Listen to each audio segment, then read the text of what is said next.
আচ্ছা, রূপকথার গল্প তো আমরা সবাই শুনেছি, তাই না? কিন্তু আজকের এই এক্সপ্লেনারে আমরা প্রশান্ত মহাসাগরের গভীর থেকে উঠে আসা অসাধারণ একটি জাদুকরী আখ্যান বিশ্লেষণ করব। গল্পটার নাম নীলিমা। তবে এটা শুধুই কোনো সাধারণ রূপকথা নয়, বরং এর ভেতরে লুকিয়ে আছে আমাদের সম্পর্ক, ব্যক্তিগত সত্তা আর একে অপরের সাথে যুক্ত থাকার এক দারুণ জীবন দর্শন। শুরুতেই একটা খুব জরুরি আর বড়সড় প্রশ্ন মাথায় আসে। সত্যিকারের ভালোবাসায় কি নিজের সবকিছু একেবারে বিসর্জন দেওয়াটা বাধ্যতামূলক, নাকি নিজেদের যে একটা আলাদা পরিচয় আছে সেটা বজায় রেখেও একে অপরের সাথে যুক্ত থাকার কোনো বিকল্প উপায় আছে? আজকের এই আলোচনাটা ঠিক এই জায়গাতেই চিরাচরিত রূপকথা সেই চীনা আত্মত্যাগের ধারণাকে একদম চ্যালেঞ্জ করবে। তো চলুন প্রথম ভাগে যাওয়া যাক, নীলিমা এবং তার অদ্ভুত শখ। গল্পের প্রধান চরিত্র নীলিমার বাস ওই প্রশান্ত মহাসাগরের এক শান্ত কোণে। মানে একটু কল্পনা করুন, তার চুলগুলো একেবারে সোনালি প্রবালের মতো উজ্জ্বল, আর গায়ের রং ঠিক ভোরের আকাশের মতো একটা স্নিগ্ধ হালকা নীল। এই চমৎকার বর্ণনাটা শুধু যে তাকে একটা চরিত্র হিসেবে দাঁড় করায় তা নয়, বরং পুরো গল্পের একটা প্রশান্ত আর জাদুকরী আভা তৈরি করে দেয়। সবচেয়ে মজার ব্যাপারটা কি জানেন? নীলিমা কিন্তু প্রচলিত সেই সাইরেন বা ভয়ঙ্কর জলপরীদের মিথ থেকে একেবারেই আলাদা।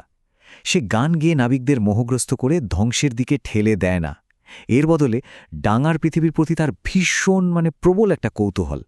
সে সমুদ্রের তলায় ডুবে যাওয়া ভাঙা জাহাজ থেকে পুরনো বই আর মানুষের তৈরি অদ্ভুত সব জিনিসপত্র সংগ্রহ করতে ভালোবাসে। তার এই কৌতূহলী আর নরম স্বভাবটাই কিন্তু সামনের ঘটনাগুলোর আসল চাবিকাঠি। এবার আসা যাক দ্বিতীয় ভাগে, এক ঝোড়ো রাতের ঘটনা। গল্পে একটা বিশাল মোড় আসে যখন আর্য নামের এক তরুণ শিল্পী হঠাৎ করেই নীলিমার জীবনে চলে আসে। সমুদ্রে খুব হঠাৎ করেই এক ভয়ঙ্কর ঝড় ওঠে, আর সেই উন্মত্ত ঢেউয়ের তোড়ে একটা ছোট নৌকা উল্টে যায়। ঠিক তলিয়ে যাওয়ার ওই চরম মুহূর্তটায় নীলিমা এক সেকেন্ডও দ্বিধা না করে আর্যকে উদ্ধার করে তীরের একটা পাথুরে গুহায় নিয়ে আসে। এই যে উদ্ধার কাজটা, এটাই ছিল সম্পূর্ণ দুটো ভিন্ন জগতের মানুষের প্রথম সরাসরি সংযোগ। জ্ঞান ফেরার পর আর্য দেখে সে একটা পাথরে গুহায় শুয়ে আছে, আর চোখ খুলেই দেখে এক অলৌকিক সুন্দরী তাকে সেবা করছে। আর্য নীলিমার ওই মায়াবী চোখের দিকে তাকিয়ে একেবারে স্তব্ধ, যাকে বলে তাৎক্ষণিকভাবে মুগ্ধ হয়ে যায়। আশ্চর্যের বিষয় হল, মুখে কোনো কথা বলার আগেই শুধু ওই দৃষ্টি বিনিময়ের মাধ্যমেই তাদের মধ্যে খুব গভীর একটা নীরব যোগাযোগ তৈরি হয়ে যায়। পরের ধাপে আমরা দেখব নীরব বন্ধুত্বের এক নতুন ভাষা। ভাবলে অবাক লাগে, দুজনের ভাষা পুরোপুরি অজানা হওয়া সত্ত্বেও তাদের মাঝের দেয়ালগুলো কিন্তু আস্তে আস্তে ভেঙে যাচ্ছিল। নীলিমা মানুষের ভাষা বোঝে না, আর আর্য বোঝে না জলপরীদের ভাষা। তাতে কি, আর্য সমুদ্রের বালিতে ছবি এঁকে এঁকে নীলিমাকে পাহাড়, জঙ্গল আর পাখির গল্প শোনাত। আর অন্যদিকে নীলিমা সমুদ্রের গভীর থেকে নিয়ে আসত উজ্জ্বল সব মুক্ত আর নানা রঙের শঙ্খ। শিল্প আর সমুদ্রের সম্পদের এই যে দারুণ একটা আদান প্রদান, এটাই তাদের বন্ধুত্বের একটা নতুন ভাষা তৈরি করে দিল। কিন্তু এই সুন্দর গল্পে এবার ঘনাবে মেঘ। চতুর্থ ভাগ, সমুদ্ররাজের কঠিন সিদ্ধান্ত। সমস্যাটা হল, মৎস্যকন্যাদের রাজ্যে একটা অলঙ্ঘনীয় নিয়ম আছে। মানুষের সাথে বন্ধুত্ব করা সম্পূর্ণ নিষেধ। নীলিমার বাবা, যিনি খোদ সমুদ্রের রাজা, তিনি যখন এই বন্ধুত্বের কথা জানতে পারলেন তখন ভীষণ রেগে গেলেন। তবে খেয়াল করার মতো বিষয় হল, তিনি কিন্তু কোনো গতানুগতিক খলনায়ক নন, বরং সমুদ্রের প্রাচীন আইন রক্ষা করার এটা একটা মরিয়া চেষ্টা ছিল। রাজাকে আসলে তার রাজ্যের নিয়ম আর মেয়ের প্রতি স্নেহের মধ্যে একটা ভীষণ কঠিন অবস্থানে দাঁড়াতে হয়েছিল।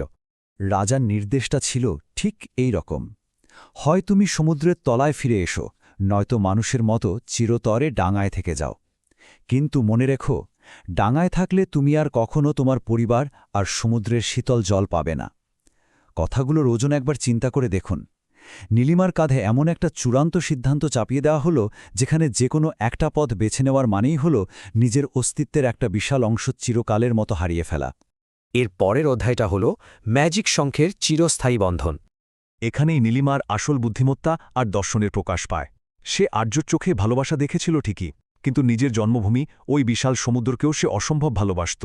সে খুব পরিষ্কার বুঝতে পেরেছিল যে ভালোবাসার মানে এই নয় যে নিজের শিকড় বা আসল পরিচয়টাকেই মুছে ফেলতে হবে।